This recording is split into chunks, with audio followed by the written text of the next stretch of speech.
Welcome back to the London Jesuit Centre and to our fourth podcast on creation. I'm John Moffatt, and in this episode, we're going to try to get inside the heads of the authors of Genesis 2 to 3. Now, some people have supposed that this story is much older than the story in Genesis 1. That's certainly possible. However, there are good reasons for thinking this belongs in the era of the traumatic and dramatic experiences of the Jewish people of loss and exile in the 6th century BC, just as much as Genesis 1. That is the interpretation that we shall be following here. But much of what we will want to say could apply whenever it was written.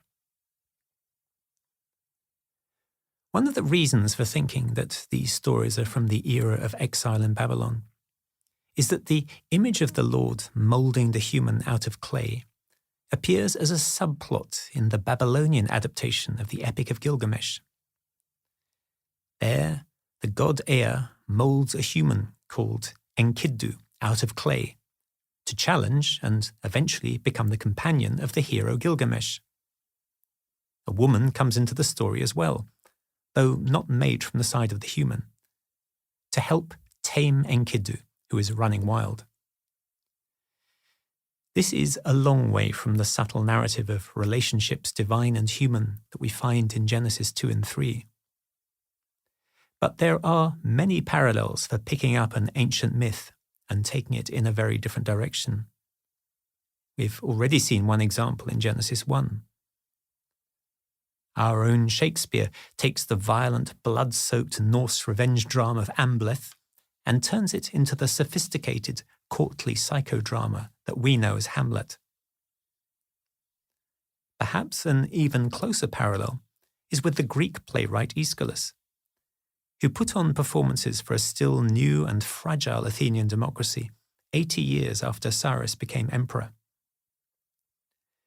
He reworks a familiar ancient revenge legend. Clytemnestra of Mycenae kills her husband Agamemnon when he returns from Troy.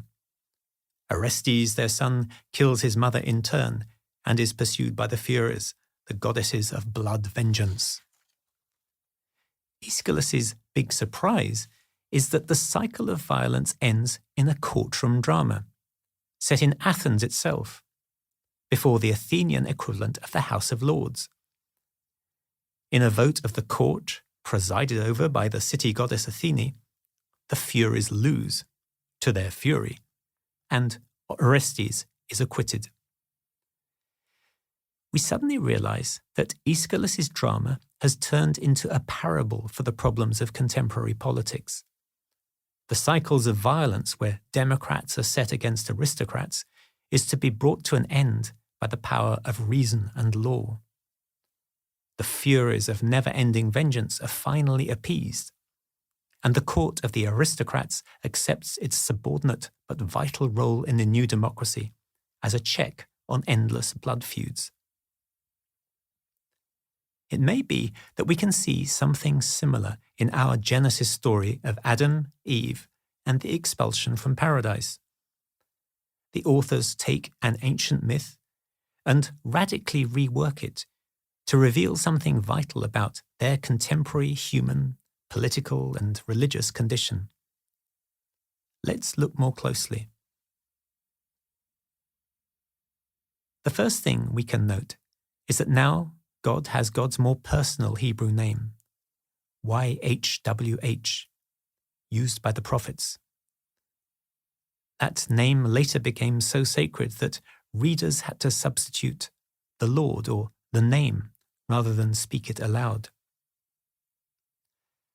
The second is that the Lord God is very hands-on in comparison with God in Genesis 1.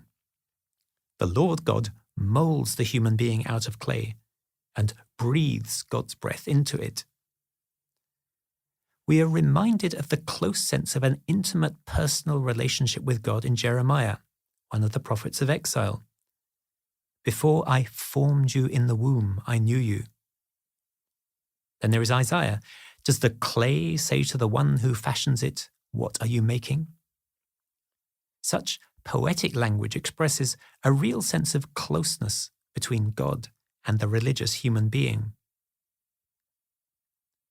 There are explanations of how things are. Humans and the animals are made out of soil. They receive their life from God, but, in the next chapter, will return to soil on death. There is an explanation of why woman and man joined together for sex. Originally, they were one single body.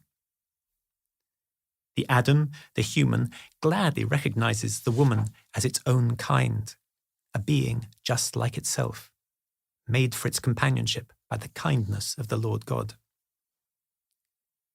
In fact, the story of Genesis 2 is suffused with a sense of the kindness of the Lord God and God's concern for the welfare and happiness of the humans. God places them in a garden full of nourishing fruits. They live in harmony with one another and the animals. But there is already a note of warning, a commandment. Do not eat the fruit of the tree of the knowledge of good and evil. On the day you do, you will die. Here we are reminded of the words of Moses in Deuteronomy. Today I set before you life and death. Keep the commandments of the law, and all will go well. The people will prosper. Fail to keep them, and they will lose everything. There is a powerful hint here that our story is indeed part of a prequel to the history of God's people. The story of the temptation is beautifully observed. We can instantly see ourselves in it. The easy steps leading to an act which separates us from those who matter most to us and brings disaster. The seed of doubt about someone we've always trusted. The excitement of forbidden knowledge. The lure of power and status. The simple longing to taste an enticing fruit. The agent of temptation is the serpent. This looks like another case where the authors are reworking a myth from the other cultures in which they're moving. The ancient Egyptians, Apopis, the serpent of the underworld, was an enemy of the sun god Ra. This serpent, an agent of chaos, tries to overthrow the order that Ra brings to the world. It's also true that snake gods were widely worshipped in Egypt and the Middle East. Here we notice again the big theological difference with the ancient myths. This serpent is only a creature, one creature leading another creature astray. There is a mini parable here, which fits very closely with the message of the prophets and the first 3 commandments. It hints at false gods making false promises, who lead humans away from the one true God and their own happiness. We can compare the different ways that different cultures try to explain why there is evil in the world. For the Babylonians, it is a consequence of different gods taking chaotic decisions after getting drunk. For the Egyptians and the Persians, there are primal forces of chaos and evil that constantly break out and try to undo the order of the gods of light. In the Greek legend of Pandora, all the evils of the world are just there, locked in a box, until her curiosity unleashes them on the world. But in Genesis, the evils that afflict the humans are a consequence of breaking their loving relationship with the God who molded them and gave them the breath of life. This explanation is deeply personal and existential. The humans were told what they needed to do to be happy, but they listened to other voices. Their disobedience draws the inevitable punishment. That is, of course, exactly the way that the prophets from Hosea onwards interpreted the experience of destruction and exile. We worshipped other gods. We did not keep faith with the Lord and his commandments to justice. Therefore, he delivered us up to our enemies. But the message of the prophets to the peoples of Israel and Judah is never completely without hope. The Lord punishes, but does not abandon his people. This is something we can see present in the Genesis story too, now applied to all humanity. The woman and the man are punished in different ways. Their relationship will be soured. Childbirth will be painful. Survival will mean hard labor. Their lives will end in death. So far, yes, that is what life is like. But there are signs of hope. God makes clothes for them to keep them warm. His care for them does not end as they are driven into exile from the garden. In fact, as the story of Genesis continues, we shall find God keeping the conversation with humanity going. One detail that early Christian commentators made a lot of was that the serpent only gets to bite the human's heels, whereas the humans will crush the serpent's head. They saw this as a promise of the final victory over the serpent and called this a first gospel, a proto-evangelium, a sign that God will ultimately rescue human beings from the disaster that the serpent has brought upon them. So this version of the creation of humans and of their first disobedience has strong parallels in some very ancient myths and legends. But our authors are telling a story about the origins and destiny of humanity in a way that reflects the sense of an intimate relationship with God. That relationship, marked by closeness, kindness, and grace, is disrupted but not ended by disobedience.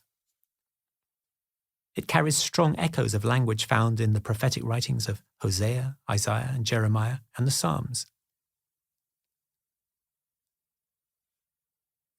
We now have a full prequel to a story that will unfold first with an early history of humanity, and then with the particular history of God's people, interpreted with the theology of the prophets. Our author's mythical account, set in the distant past, may be describing what might have happened according to the most ancient sources available. But this is filtered through their own experience of their God, the Lord. The result provides a pattern of relationships and events from the dawn of time that explains the upheavals of their own age. We have spent a long time trying to guess what is in our authors' heads and to work out what they might have wanted to say with their stories. As we do this, we are also making our interpretation of their words. This is Austin's third level of meaning, reader meaning, perlocutionary force. It is our best guess when we take a literary approach and assume the most plausible historical and cultural context of writing. So, of course, we have to remember that we could always be wrong about who the authors were, when they lived, and what they were trying to do.